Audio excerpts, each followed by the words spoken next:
Hola, buenas noches. Recording in progress. Buenas noches. Porfa, ¿me confirman si me están escuchando? Sí, profe. Buenas Bueno, noches. buenas noches. Sí, es que estaba hablando y pensé que no estaba desconectado el audio. Bueno, muy buenas noches para todos. Espero que se encuentren muy bien.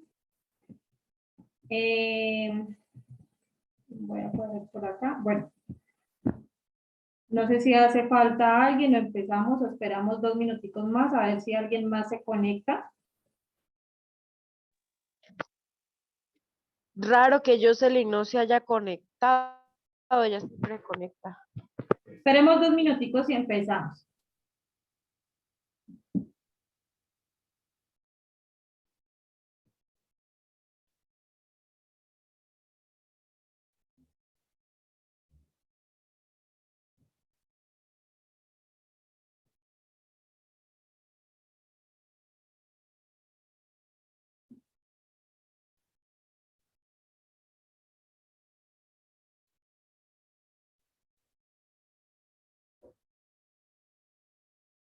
De pronto es que hasta ahora se está conectando, entonces esperemos un poquito a ver si podemos reunirnos al menos nosotros.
Bueno, vamos empezando mientras se van conectando. Vamos a seguir nuevamente hablando un poco y enfocarnos un poco más sobre las teorías del desarrollo infantil. Vamos a hablar un poco más sobre los autores y sobre qué nos van a enseñar, qué nos ofrecen aquellos autores importantes, sobre todo para la parte de la psicología. Vamos a empezar con un autor muy importante, que es el de la teoría psicodinámica del desarrollo, que es el autor Sigmund Freud. Él nos postula 3 estados de conciencia que todo ser humano tiene, que es el consciente, el preconsciente y el inconsciente. Sus métodos de análisis fueron la hipócrisis, la asociación libre y la interpretación de los sueños. Su modelo fue explicado a partir de 3 estructuras de la personalidad, que son el ego, el id y el ello. Ya vamos a hablar un poco más sobre ellos. Aquí nos va a explicar los niveles de conciencias que tenemos los seres humanos y algunas de sus características. El primero que el ser humano tiene es el consciente. Se activa por las experiencias externas que suceden en el presente o se reviven del pasado. En el estado presente, en la realidad actual y da sentido a la identidad. Entonces, la parte que nosotros tenemos del consciente es todo lo que reconocemos, es todo lo que hacemos y somos conscientes de lo que hacemos y de lo que decimos. El preconsciente corresponde a recuerdos latentes que surgen espontáneamente y deliberadamente a partir de la realidad actual. Es el filtro que media entre el inconsciente y el consciente. Muchas veces nosotros estamos estamos sentados, estamos realizando cualquier actividad y de un momento a otro recordamos algún suceso que nos pasó en nuestra vida. Eso es lo que hace el preconsciente. Y el inconsciente, allí se guardan los recuerdos, no se rige por el deber o la restricción moral, no está expuesto como los otros dos y por lo general son inaccesibles. A muchos de nosotros, o mejor dicho, a todos los seres humanos nos sucede cuando queremos hacer algo inmoral. ¿A qué me refiero? Cuando queremos, digamos, tratar mal a alguna persona, cuando queremos decir algo que no somos capaces de decir, cuando tenemos malos pensamientos, todo eso está en nuestro inconsciente. Bueno, vamos a seguir acá con las dimensiones de la personalidad. Eso lo que nos habla el autor. Estamos hablando en ese momento de lo que nos está ofreciendo, lo que nos dice y nos explica el autor Sigmund Freud. Entonces, hoy vamos a hablar sobre las dimensiones de la personalidad. Entre ellas vamos a hablar de 3. El primero es el id, el ego y el ello. Dentro del id pertenece a la información primitiva del ser humano presente en los instintos psicobiológicos heredados. Funciona a partir del principio del placer. Controla la acción, refleja y se caracteriza por procesos primarios del pensamiento. El ego forma el yo, controla el id, hace una de sus particulaciones psicológicas. Establece diferencias entre el objetivo y lo subjetivo, obedece el principio de la realidad y es el mediador entre el id y el ello. Y la personalidad, el ello, tiene algunas funciones. La conciencia e ideal del ego es el componente moral de la personalidad, lucha por mantener la conducta moral del individuo, promueve el autocontrol e inhibe los impulsos del id, es preconsciente e inconsciente, se opone al id y al ego. Más adelante vamos a hablar para explicarles sobre lo que quiere decir. Y algo muy importante de lo que resalta ese autor son sus etapas del desarrollo psicosexual, perdón. Dentro de esas etapas, el autor nos dice que si nosotros, como seres humanos, no cumplimos estas etapas, cuando seamos mayores de edad, cuando seamos adultos, vamos a tener algún tipo de bloqueo sobre estas etapas. ¿Qué quiere decir? Que si nosotros nos saltamos este tipo de... Espérame, perdón que tengo la cámara apagada. Listo. Si nosotros nos saltamos en algún momento de nuestra infancia este tipo de etapas, tenemos algún bloqueo mental cuando somos adultos. El primero es la etapa oral, que es de la edad de 0 a 2 años. Las características esenciales son la boca como centro de placer. Dentro de ellas vamos a ver cuando el niño se mete, nosotros que tenemos hijos o que hemos visto que el niño a esa edad se mete absolutamente todo a la boca. Entonces hay que dejarlos, hay que dejar que cumplan todas estas etapas para cuando seamos adultos no haya ningún tipo de bloqueo. Luego seguimos con la etapa anal, que es de 2 a 4 años. ¿Qué encontramos dentro de esa? El control de esfínteres, mayor desarrollo motor, el juego como principal actividad y la manipulación de materiales como el barro, la greda, la arena, la plastilina e incluso sus propias heces fecales. No sé si alguno de ustedes ha visto en cualquier momento o en la época de los padres donde aparece la foto donde los niños están jugando con sus heces. Entonces hay que dejar hacerlos y que ellos conozcan y que toquen toda esa parte de las texturas. Hoy en día, y suena muy feo, donde somos como muy mamá gallina o estamos dentro del círculo cristal, donde el niño no puede hacer absolutamente nada porque entonces vienen las enfermedades, que es alérgico a tal cosa, no lo deja jugar, no lo deja salir a jugar con la tierra, que si está lloviendo no se puede mojar porque le da pulmonía. Entonces hay que dejarlos ser niños, hay que dejarlos que experimenten todo este tipo de situaciones para que el niño se desarrolle efectivamente y tenga un buen desarrollo infantil. Sigue la parte fálica, que es de los 4 a los 6 años. El niño y la niña diferencian sus partes genitales, se identifican a través del juego como sexualidad. El sentido de placer se observa en la exploración erótica que hacen con su cuerpo y el reconocimiento de sus órganos sexuales. Algo muy importante dentro de esta etapa que nosotros como adultos debemos enseñar es todo con su nombre, absolutamente todo con su nombre. Sí, la vagina, las niñas, el pene, el niño, y no tener ningún nombre para las partes íntimas. ¿Por qué?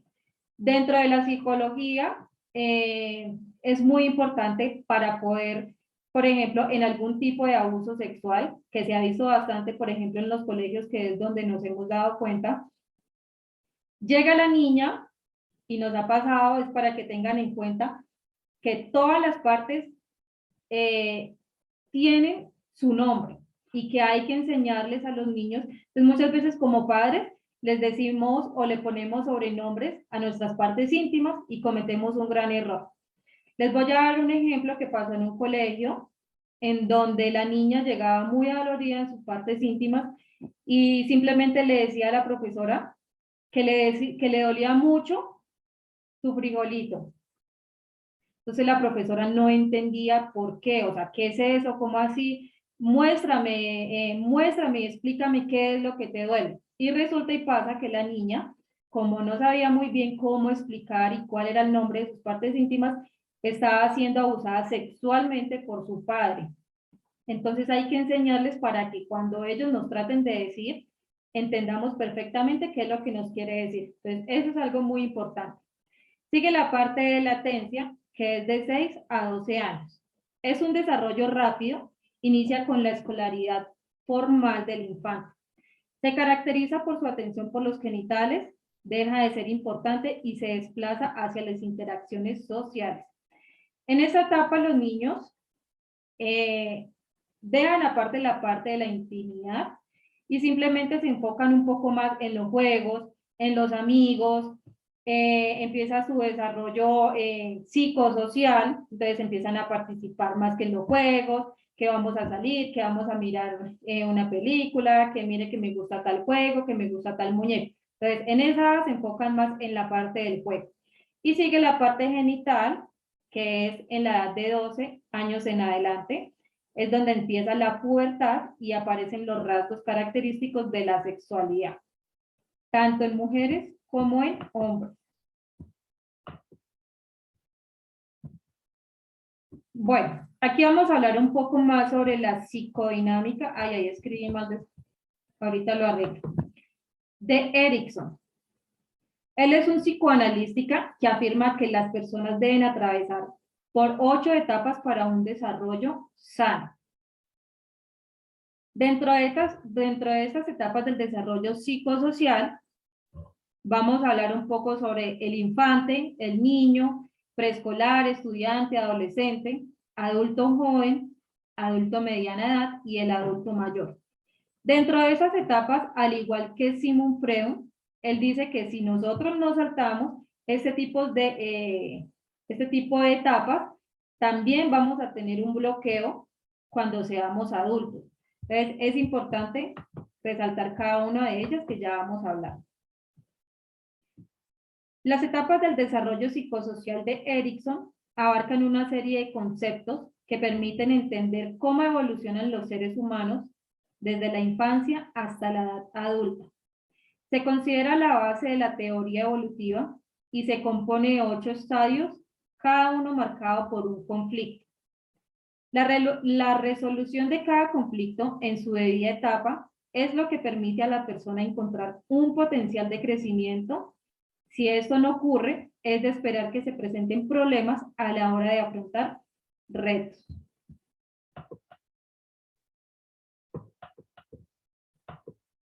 Vamos a hablar acá un poco de las 8 etapas. Dentro de la primera etapa encontramos la lactancia. Crisis de ego, la confianza versus la desconfianza. Virtudes, la esperanza. Tareas significativas, afirmación mutua de la madre y el hijo. Ritualización, luminosidad, ritualismo, idolatría. Entonces, para esa etapa es muy importante tener un buen contacto con nuestros hijos, madre e hija, para que ellos puedan tener la confianza suficiente y así crezcan. La primera infancia, la autonomía versus vergüenza y duda. Sus virtudes son el valor, autocontrol, fuerza de voluntad. Las tareas significativas. Profe, perdón, ¿cuál es la segunda? Primera infancia. Listo. Vale. Ajá. De todas formas, no se preocupen, eso en el grupo, a medida que yo vaya haciendo las diapositivas, se las voy a enviar para que ustedes las lean, para que ustedes las tengan ahí en cuenta, cualquier cosa que ustedes necesiten, ahí van a estar las diapositivas. Igual yo cada martes voy enviándoles porque no las tengo, sino a medida que vaya teniendo la clase, las voy realizando. ¿Listo? Listo, profe. Bueno, de todas formas es muy importante que lean el módulo para que se llenen un poco más sobre los temas, para que tengan un poquito más de conocimiento. Bueno, entonces, las tareas significativas, diferenciación entre lo bueno y lo malo, sensatez y legalismo. En esa primera infancia es muy importante la autonomía y el autocontrol que deben tener cada uno de los niños, y eso es lo que nosotros como padres de familia le vamos enseñando poco a poco a nuestros niños. Luego sigue la edad de juego, la iniciativa versus culpa, las virtudes, determinación, experimentación de papeles. En la edad escolar, laboriosidad, inferioridad. Competencia y método, aprendizaje de habilidades, formalidad, formalismo. Entonces ustedes saben que dentro de la edad escolar ellos empiezan a reunirse, empiezan a conocer los amigos, empiezan a tener conocimiento y aprender sobre su aprendizaje de habilidades. Entonces empezamos a conocer más de las materias, empezamos a que les llame la atención lo que quieren realizar, lo que quieren hacer. Bueno. La adolescencia.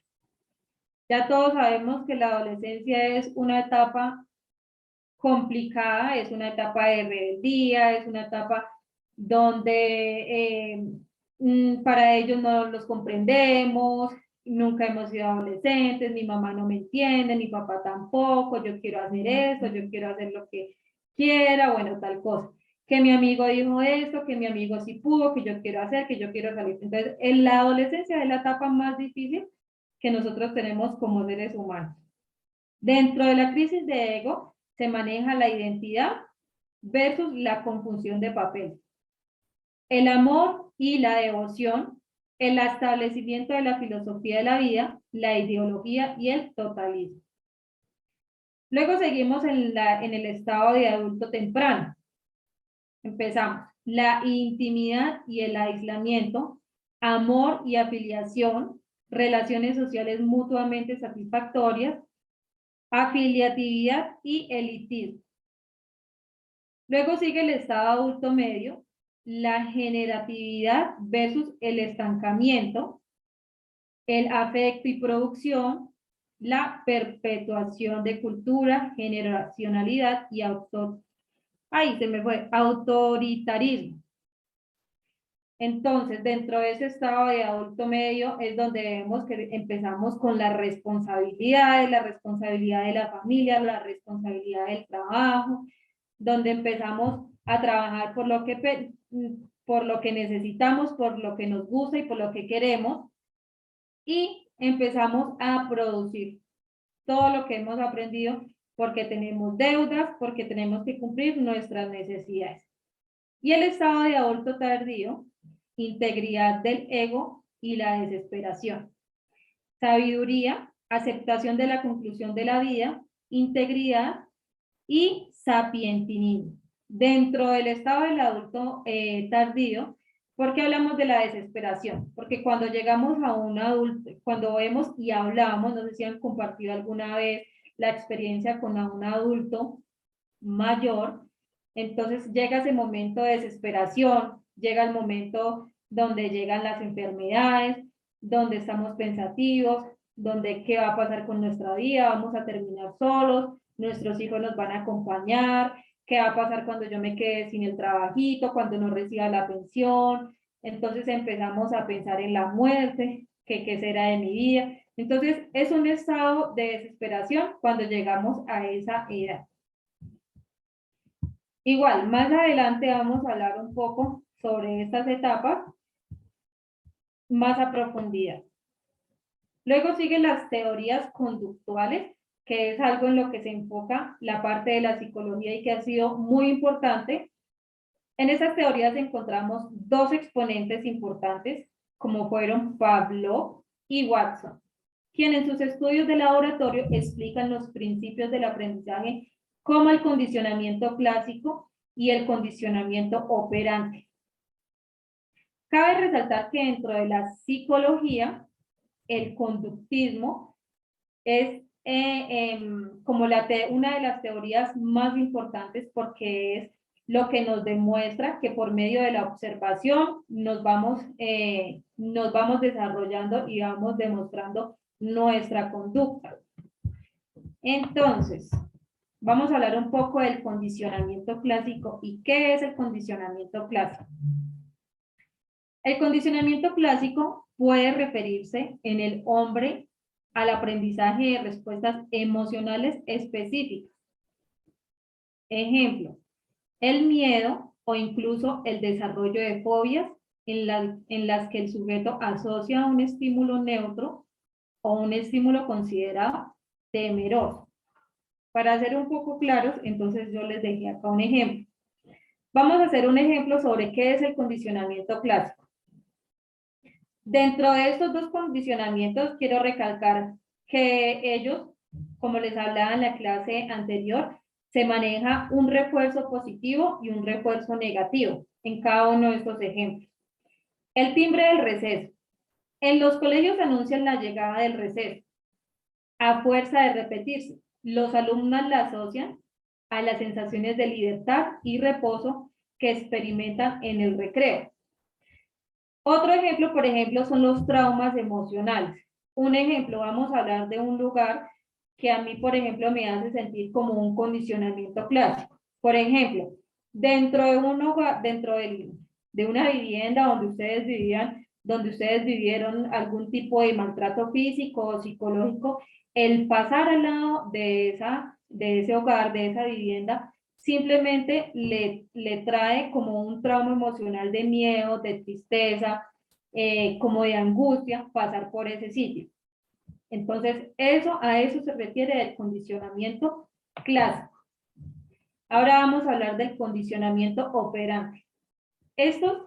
Vuelvo y les recalco, estos dos condicionamientos para la psicología fueron muy importantes porque dentro de ellos manejaron ciertos experimentos con animales para poder llegar a que hubiese sido un método científico y pudiéramos lograr que la psicología fuera como ciencia, porque la psicología en la edad antigua simplemente era una rama de la filosofía. Entonces, para poder lograr que la psicología fuera una ciencia, fuera algo verdadero, cierto, simplemente hicieron varios experimentos, aquellos psicólogos que les estoy nombrando, para poder recalcar la psicología como ciencia. Luego vamos a hablar de condicionamiento operante. El condicionamiento operante es una forma de enseñanza mediante el cual un sujeto tiene más probabilidades de repetir las formas de conducta que conllevan a consecuencias positivas y menos probabilidad de repetir las que conllevan problemas negativos. Ejemplo, vamos a hacer un ejemplo con los animales. A los perros guardianes se les refuerza su ferocidad mediante un estímulo positivo. Cada vez que atacan a un extraño o muerden a un ladrón, la ferocidad del perro irá en aumento conforme asocie la recompensa a la conducta y la propia para aumentar así lo recibido. Entonces, de esa misma forma lo hacemos en la vida real, en la vida con el ser humano. Mientras mejor nos comportemos y realicemos lo que queremos, va a haber una recompensa. Un ejemplo, ustedes están estudiando porque quieren ser alguien en la vida, porque quieren salir adelante, porque les gusta su carrera y lo quieren poner en práctica en el momento que estén ya trabajando. ¿Cuál es la recompensa? La sabiduría, el conocimiento, un buen sueldo, mejorar su calidad de vida. Entonces, de eso se trata el condicionamiento operante. Que todo lo que hacemos en nuestra vida, que toda experiencia, que toda, como les digo, que todo lo que queremos hacer tenga una recompensa positiva, más no negativa.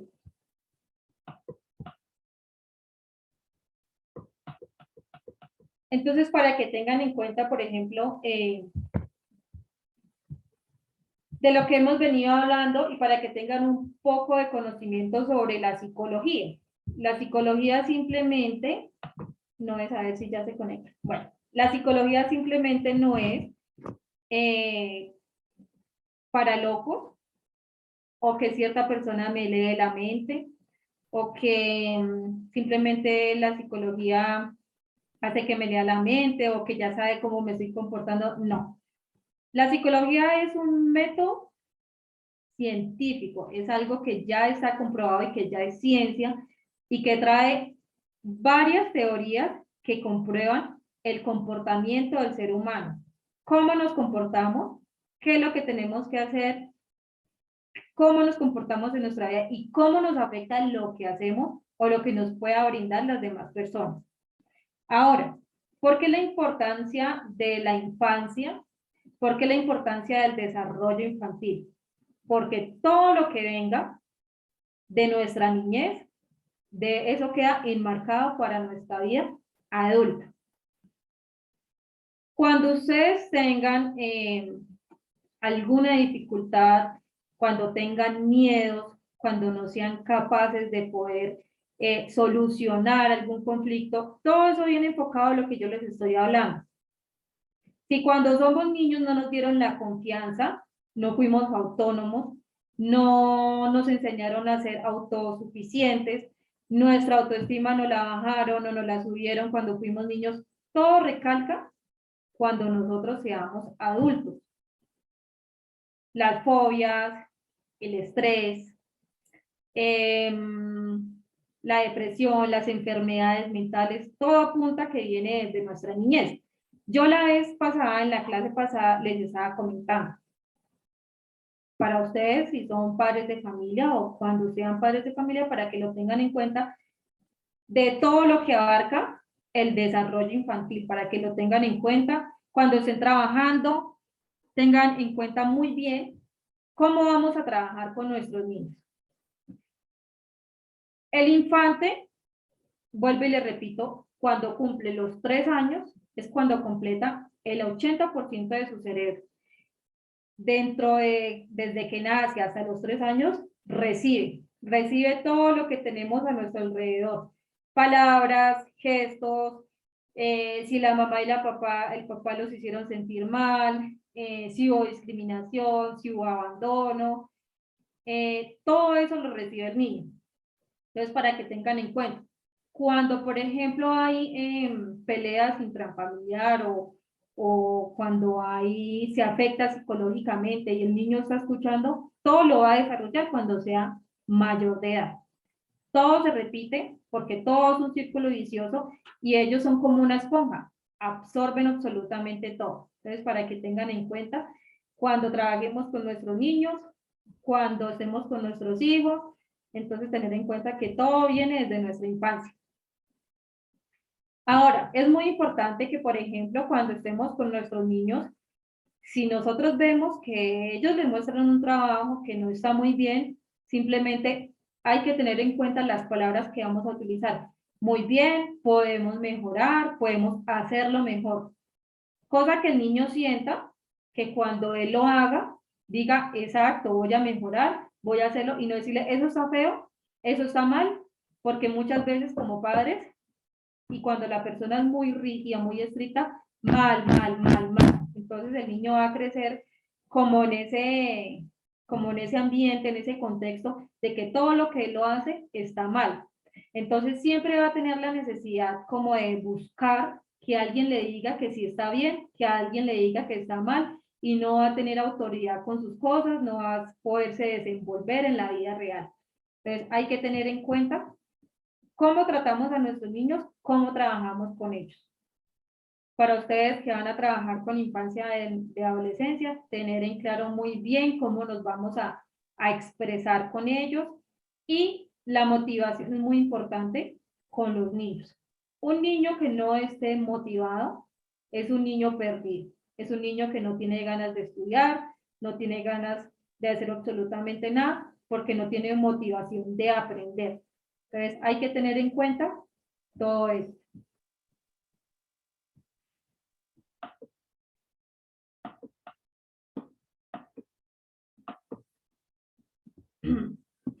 Bueno, aquí vamos a hablar un poco, espérame un momento a ver si me salté. No. Aquí vamos a hablar un poco sobre la teoría del aprendizaje social. El aprendizaje humano se da en el medio social. Yo les venía planteando que una de las teorías más importantes que tiene la psicología es la conductual. ¿Cómo medimos la conducta? ¿Cómo nos desarrollamos en el medio? Entonces, algo muy importante en el desarrollo infantil es la observación. Acá, por ejemplo, está una imagen muy sencilla y que se explica que por medio de la observación aprendemos habilidades, actitudes y creencias. Todo viene por medio de la observación. Así aprendemos y así aprende el infante. Entonces vamos por acá. Un autor muy importante es el autor Albert Bandura, que plantea la importancia del aprendizaje social, tomando como principios básicos para el desarrollo infantil el aprendizaje por modelación y por imitación, donde la observación juega un papel importante en el desarrollo de niños, y sus aprendizajes en el comportamiento social. Acá yo les puse una imagen para que tengan en cuenta cuál es el contexto del que vamos a hablar. Entonces, manejamos los factores ambientales, el aprendizaje social, los factores personales y los factores conductuales. Sus principios son el aprendizaje por asociación, donde el niño aprende a partir de mediaciones cognitivas que se dan por el condicionamiento clásico y operante, en las conductas y respuestas que son proporcionadas por la experiencia del niño frente a la consecuencia por su comportamiento. Un momentico.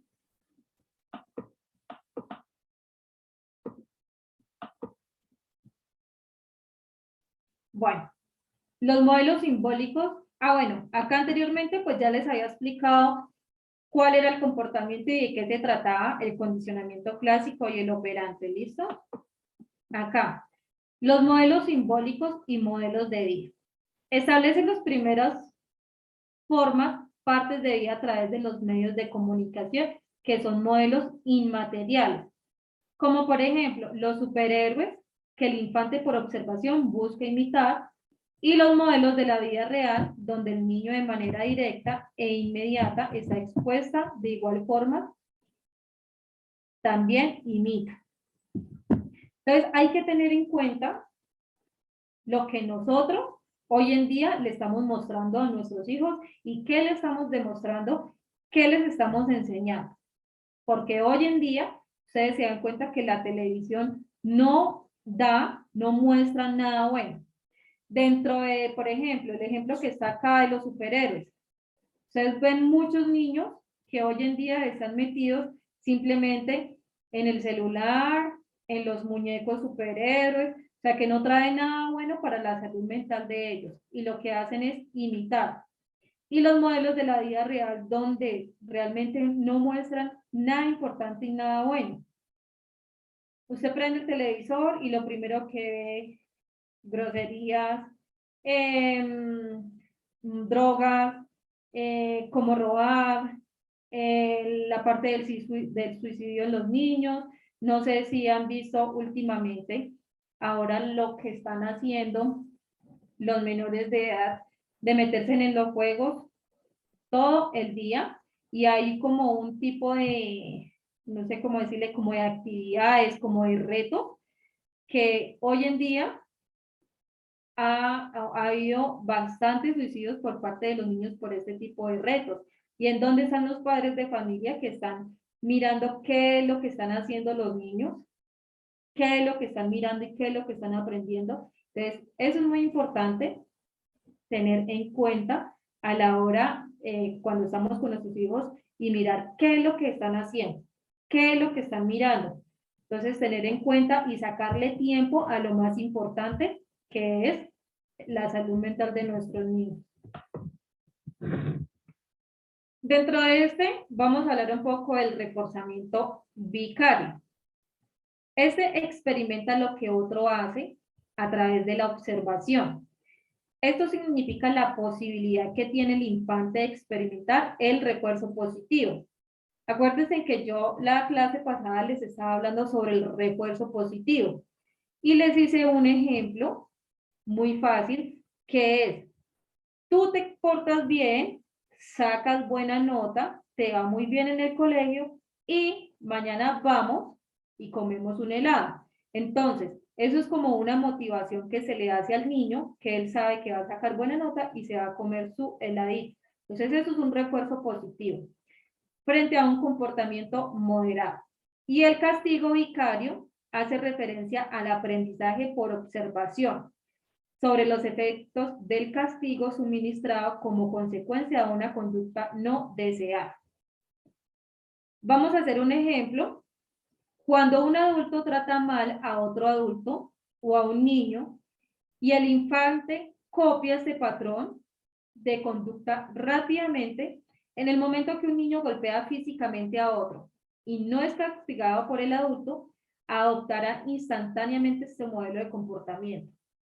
Entonces, hay que tener en cuenta este tipo de reforzamiento, porque hoy en día escuchamos, y yo sé que lo han escuchado, que por ejemplo, el niño viene quejándose que le están haciendo bullying, que lo están molestando, y que lo que hace el padre de familia. Pues, hijo, usted también, pégale un puño, pégale una patada, no se deje. Entonces, ¿cuál es la forma más ideal? Para que terminemos la parte de la situación que se está sufriendo hoy en día, que es, por ejemplo, el bullying. Bueno, entonces el padre de familia tiene que tomar conciencia, ir al colegio, hablar con el colegio, hablar con el rector, con la profesora y con los afectados. Entonces es muy importante que el niño vea que hay una comunicación siempre y que no todo el tiempo se está manejando los golpes y las malas palabras. Entonces, en el momento que nosotros no le hagamos cambiar este tipo de comportamiento a nuestros niños, ya después de una o dos veces que nosotros simplemente no corrijamos a nuestros hijos, de ahí para adelante no va a haber ningún cambio, porque siempre va a ser así. Entonces, tener en cuenta que cuando veamos algo malo en nuestros niños, de una vez hay que corregirlos. Bueno, este modelo ecológico también es muy importante y se trabaja bastante en el desarrollo de los niños. El autor, como habíamos comentado la vez pasada que hablamos como por encimita, bueno, este autor es Urie Bronfenbrenner y para mí es uno de los modelos como más importantes. Este, por ejemplo, este fue el modelo que yo manejé en mi tesis sobre la frustración en los adolescentes. Entonces, me gusta bastante este modelo ecológico. Ya ustedes más adelante, cuando tengan que realizar su tesis o su trabajo de grado, es uno de los enfoques que más se maneja dentro del desarrollo infantil. Porque este enfoque nos enseña todo lo que nosotros, o sea, todo nuestro contexto familiar, social, personal, Él nos explica todo lo que nos rodea, nuestro ambiente. Entonces me gusta bastante este modelo ecológico. Ese enfoque predomina el valor que tiene el medio ambiente sobre el desarrollo del infante, donde se considera que el cambio es perdurable en la medida que el sujeto hace parte y percibe el entorno que lo rodea y la forma como logra relacionarse con el mismo. Dentro de ese modelo nos va a mostrar cómo nos relacionamos nosotros con nuestro entorno, cómo nos relacionamos nosotros con nuestros padres, con el colegio, con los amigos, con la cultura, con las creencias, y cuál es la importancia de cada uno de ellos. Cómo ha relacionado cada contexto dentro de nuestra vida. Entonces, eso es muy importante y me gusta bastante. Aquí les coloqué una imagen para que tengan en cuenta.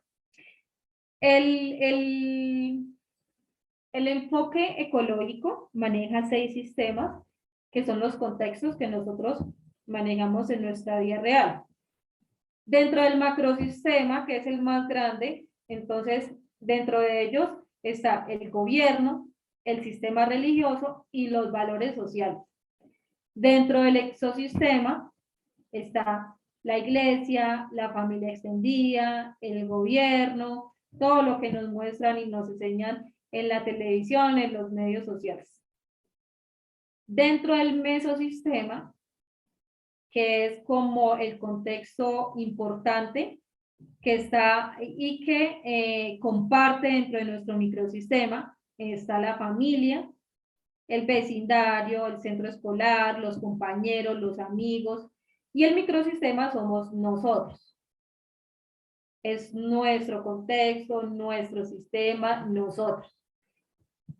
Cada uno de ellos nos enseña y nos aporta lo importante que podemos desarrollar, lo que aprendemos por medio de la observación.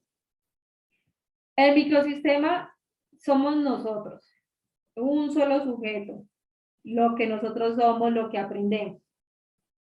Dentro del microsistema vamos a aprender y a seguir una conducta que es la familia. La familia es la primera escuela, yo sé que ustedes lo saben y lo escuchan, la familia es la primera escuela que nosotros tenemos. De ahí salen todas nuestras creencias, de ahí somos cultura, de ahí aprendemos lo bueno, aprendemos lo malo, dependiendo del entorno en cómo nacemos, cómo nos desarrollamos. Luego vamos conociendo la parte de lo que nos rodea, que es el colegio, vamos conociendo nuevas culturas, como lo que nos aportan y nos enseñan nuestros compañeritos, y ahí vamos conociendo poco a poco sobre la cultura, sobre lo que nos van enseñando, y ahí nos vamos desarrollando física, emocionalmente, vamos conociendo, vamos aprendiendo, abriendo nuevos horizontes. Entonces, esa parte del ecosistema es muy importante a la hora, por ejemplo, a mí me gusta si trabajan la parte del desarrollo infantil, digamos, en su tesis o en el proyecto de grado, trabajarlo como un enfoque porque abarca todos los contextos del infante. Bueno, ese sería el enfoque ecológico.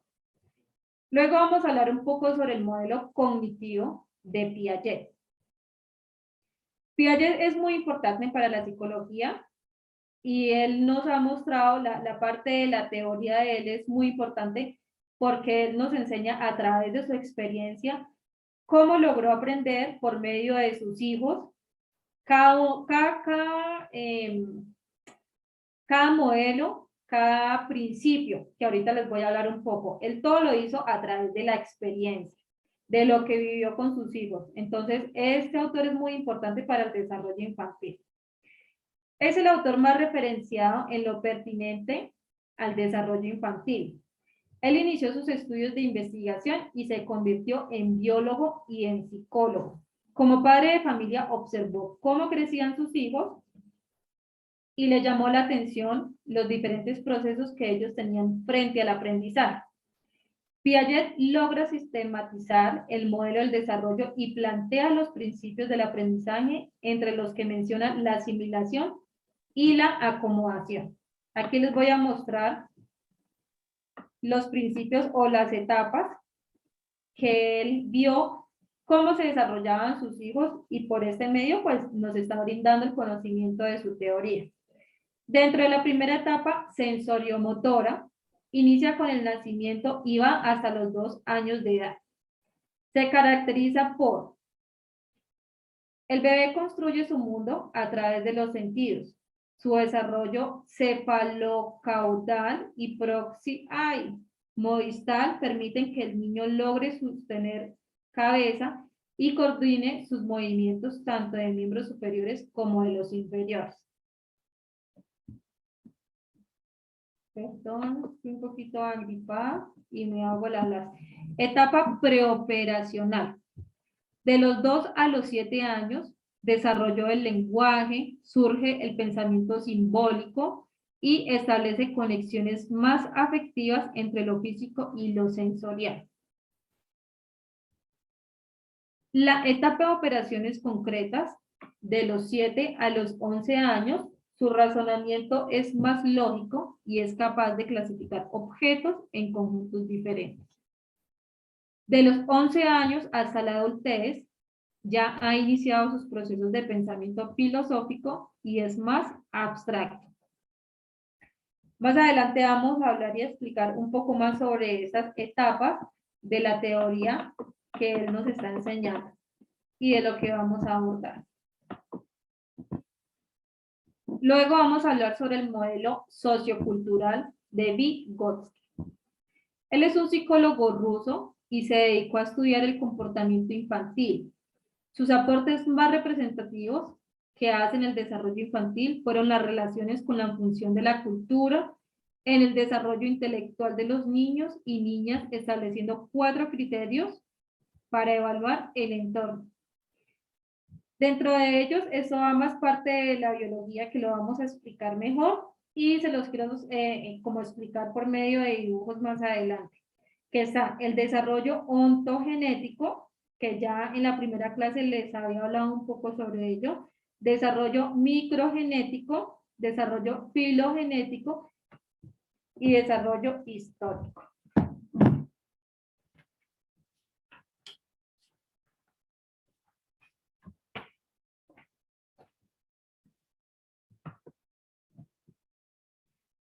Los conceptos más relevantes de su teoría son las herramientas de adaptación intelectual. Los define como aquellas estrategias mediante el cual los niños y niñas logran aprender formas de pensar y las estrategias para resolver problemas a partir de la interacción con los adultos que los rodean. Esa parte es muy importante porque nosotros como adultos tenemos que enseñarles a nuestros niños desde su desarrollo infantil a ser muy autónomos y a aprender a desenvolverse en cada una de las problemáticas que se les presenta en la vida. Entonces es muy importante que ellos sean muy independientes. Hoy en día, suena feo, pero hoy encontramos muchas mamás gallinas que son muy, o sea, tienen al niño todo el tiempo que no puede hacer nada porque se enferma, porque hace, y miren que un ejemplo que yo les estoy dando, tengo un centro de estimulación temprana para niños y llega un niño de 10 años en donde yo manejo un gimnasio para que ellos pues jueguen y se desestresen y hagan ejercicio. Y un niño que no sea capaz a los 8 o 10 años, es más, desde los 3, 4 años, que no sea capaz de colocarse los zapatos esperando la mamá para que le coloque los zapatos, eso es terrible, porque el niño se crea muy dependiente a la mamá. Entonces, así como va pasando las cosas y como va pasando el tiempo, más adelante, cuando él tenga que tomar sus propias decisiones, no va a ser capaz, porque va a necesitar todo el tiempo a una persona que esté al lado diciéndole, eso está bien, eso está mal, cámbielo, se le ve mal. Entonces no va a ser capaz de desenvolverse en la vida real, en cualquier problema que tenga en su vida, si sea lo más mínimo. Entonces es importante que nuestros hijos sean muy independientes y no dependan emocional y físicamente de nosotros los adultos. La zona del desarrollo máximo hace referencia a las habilidades que potencialmente el niño o niña está en la capacidad de desarrollar mediante el acompañamiento de adultos expertos que orienten y alienten su accionar. La zona de desarrollo real son las habilidades con las que cuenta el infante y que son acordes a su edad y su contexto. El adulto experto lo que hace es reforzarle y alentar su comportamiento para que pueda avanzar a otros estilos de pensamiento. Y el andamiaje es el proceso mediante el cual un adulto experto logra organizar una situación de aprendizaje con el fin de dar respuestas adecuadas, opcionales a los problemas planteados por el infante.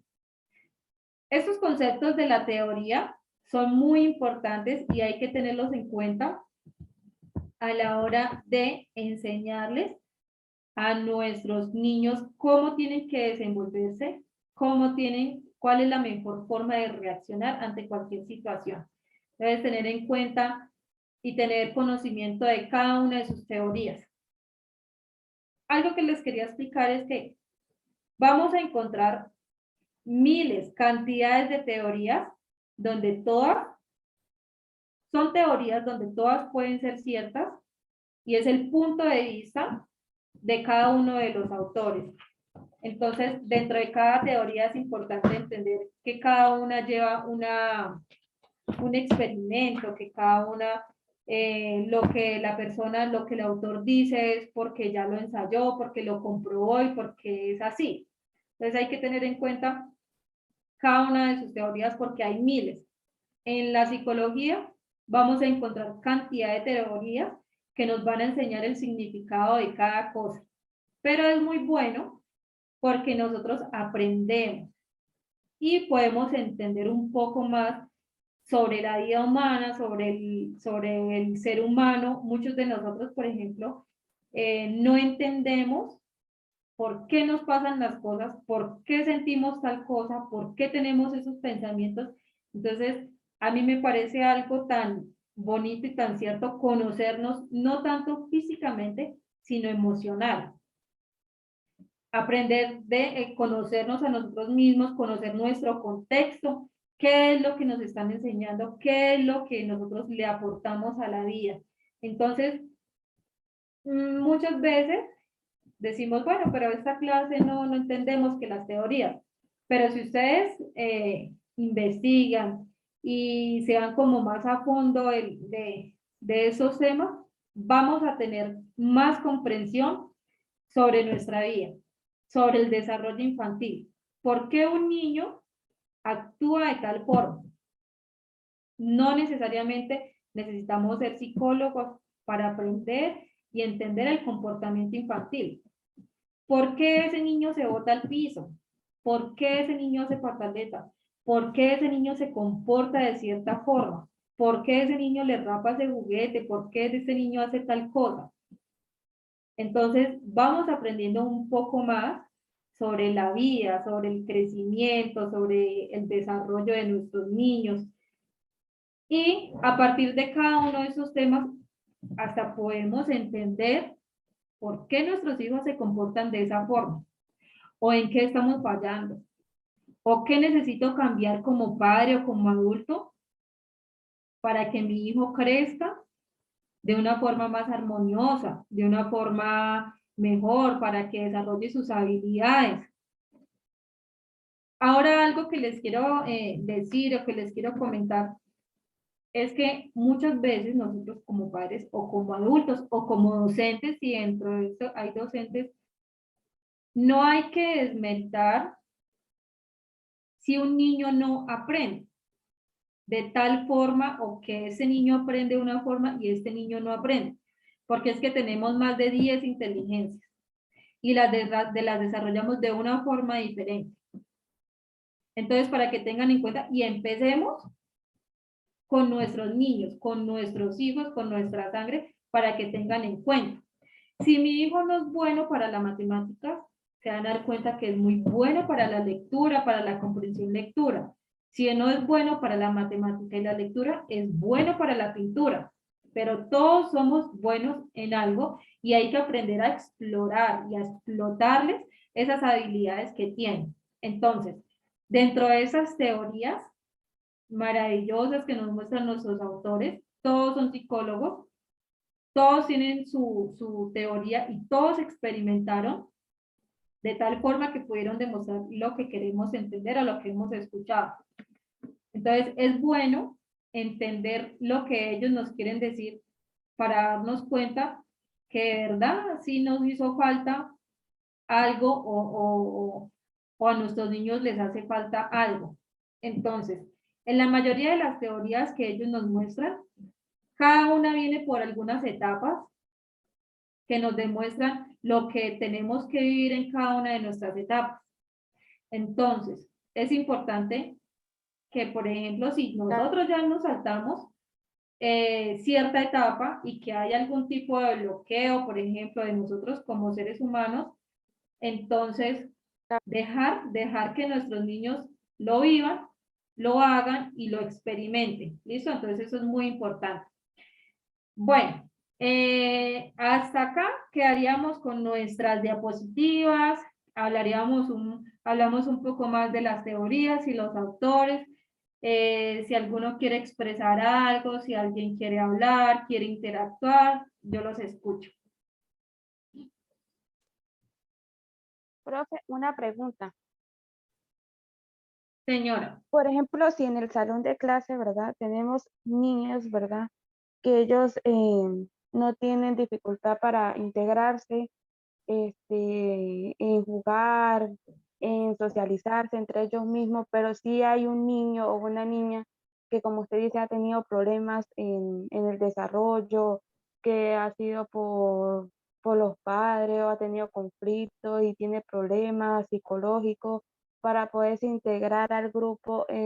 ¿Qué puede hacer el docente en ese momento? O sea, en cómo lo puede reforzar, cómo lo puede ayudar a integrarse al grupo de los niños donde están, o sea, para que se integre completamente. Bueno, hay algo que tenemos que tener en cuenta y son las emociones de nuestros niños. Porque nosotros, primero, el primer factor y que tenemos, si son docentes, hay que mirar y conocer un poco más sobre las emociones de los niños. Hay una ruta muy importante que se maneja en el colegio. La primera es llamar al padre de familia para saber qué es lo que está pasando. Si los padres de familia no hay ninguna respuesta, si todo está bien, si todo marcha bien, pero si ustedes ven que el niño realmente no interactúa emocionalmente, nunca se encuentra bien, entonces ahí ya nos vamos por la parte psicológica, que eso tiene que haber en todos los colegios y que es muy importante para llegar a fondo de la situación. Entonces, algo muy importante y que tengan en cuenta es que un niño nunca va a llegar a decirles, es que mi mamá y mi papá se golpean, es que mi mamá me trata mal, porque los niños ellos a través de sus emociones nos muestran, nos demuestran y nos hablan, pero un niño, pues, rara vez lo dice, pero un niño no va a decir qué es lo que está pasando en su hogar y qué es lo que está sucediendo. Entonces, hay que tener en cuenta todo este tipo de emociones, cómo el niño se comporta, cómo habla. Cómo transmite eso. Sí, entonces Está hay bien. que, todo es por medio de las emociones. Entonces, lo primero que hay que hacer es llamar al padre de familia. ¿Qué está pasando? Porque todo es una ruta que hay que seguir.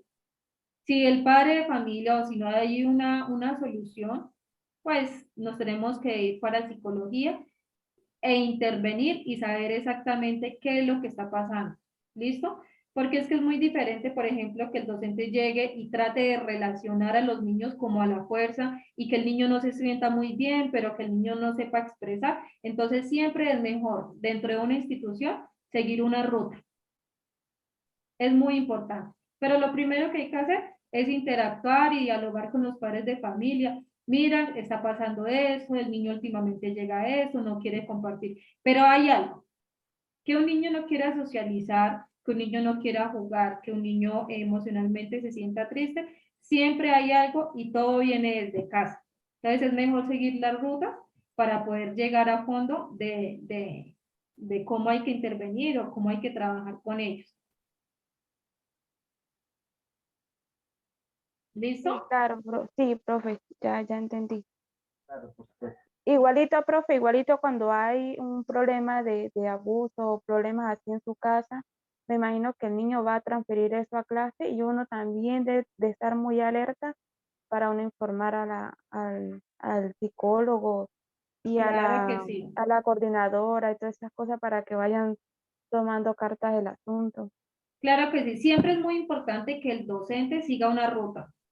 ¿Y Siga cuáles una son las ruta. primeras claves, profe? La ruta, bueno, lo principal es hablar con los padres de familia. No, para uno darse de cuenta de que el niño está teniendo problemas y que algo no está bien en el niño. Bueno, los Entonces uno niños, debe tener, es decir, eso, uy, es como alerta roja, ¿qué está pasando? sí. Bueno, las emociones. Nosotros, por medio de nuestras emociones demostramos bastante.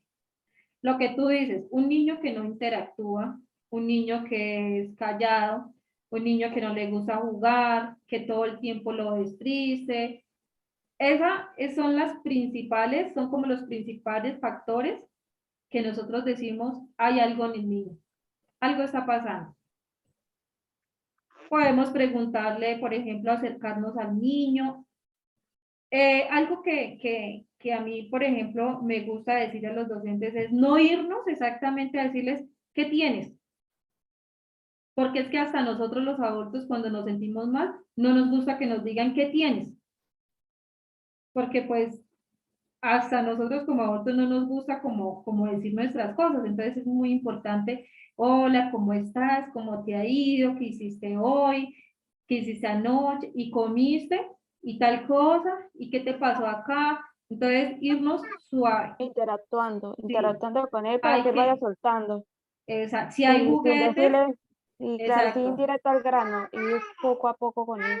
sí, con los niños es muy importante poco a poco, porque si tú te le vas a un niño que tienes, ¿qué te pasa? Pues te va a decir que no tiene nada.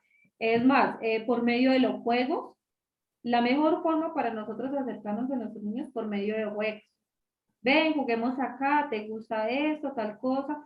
Hasta que el niño vaya hablando. Por eso nosotros los psicólogos, cuando los niños realmente no quieren hablar, no quieren decir, hay unas pruebas que se manejan que es por medio del dibujo, que dentro de esas pruebas se ha conocido bastante la parte del abuso sexual y entre otras. Entonces a un niño hay que llevarlo suave y poco a poco para que le tengan confianza. Entonces hay que tener en cuenta en eso y no irnos directamente al grano. Listo, profe. Listo. Bueno, otra personita que quiera interactuar, que quiera hablar un poco, los escucho. Acá lo importante de esas clases es perder el miedo. Hay que perder el miedo, hay que hablar, hay que decirle que uno siente, decir las cosas, preguntar o simplemente interactuar. Eso es lo bonito de la clase porque con eso tenemos más conocimiento. Ustedes aprenden de mí y yo aprendo de ustedes. Entonces, eso es algo muy importante.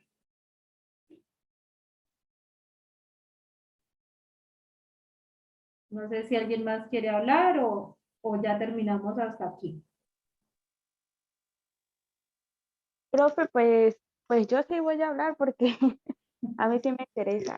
Claro. Profe, ¿qué juguetes más o menos uno puede desarrollarles ellos el sentido de esos conocimientos en los colores, en las formas, en que ellos aprendan y que les guste, les llame la atención? Yo sé que los colores, pero me han dicho que hay juegos didácticos que son para ellos y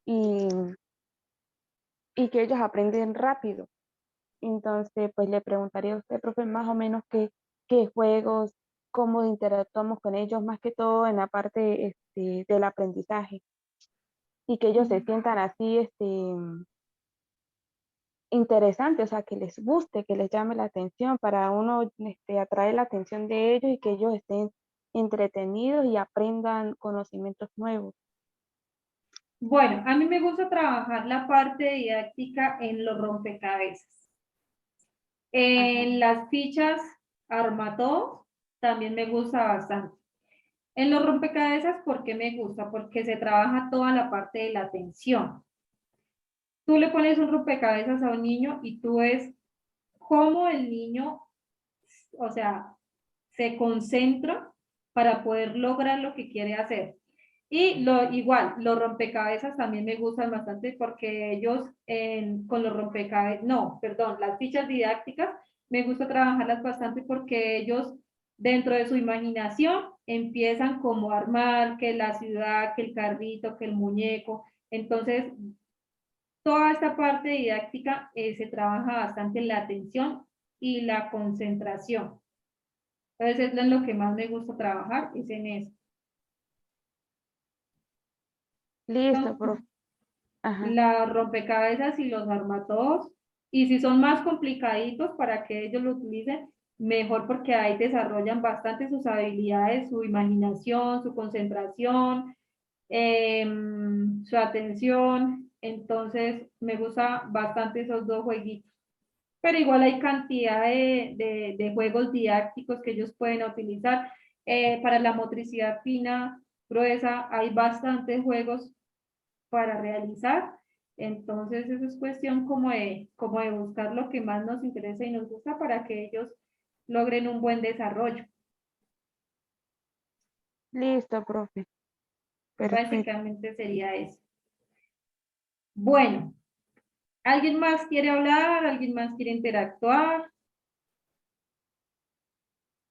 Nos quedó claro la parte de las teorías. Igual, creo que dentro del módulo, seguimos hablando un poco más sobre las teorías. Entonces, me toca revisar en la próxima clase a ver qué más vamos a trabajar. Bueno, importante que pregunten si no entienden, que tengan en cuenta los que quieran seguir, aparte, creo que es un auxiliar, después que quieran seguir con una tecnología o una profesión. Entonces, es muy importante para que los motive, para que se motiven a seguir adelante, a seguir estudiando, a tener más conocimientos. Entonces, bueno, terminaríamos la clase del día de hoy. Nos vemos nuevamente el martes. Cualquier cosa, dentro del grupo está mi número telefónico. Cualquier cosa me pueden escribir y ya sería todo por hoy. Listo, profe, gracias.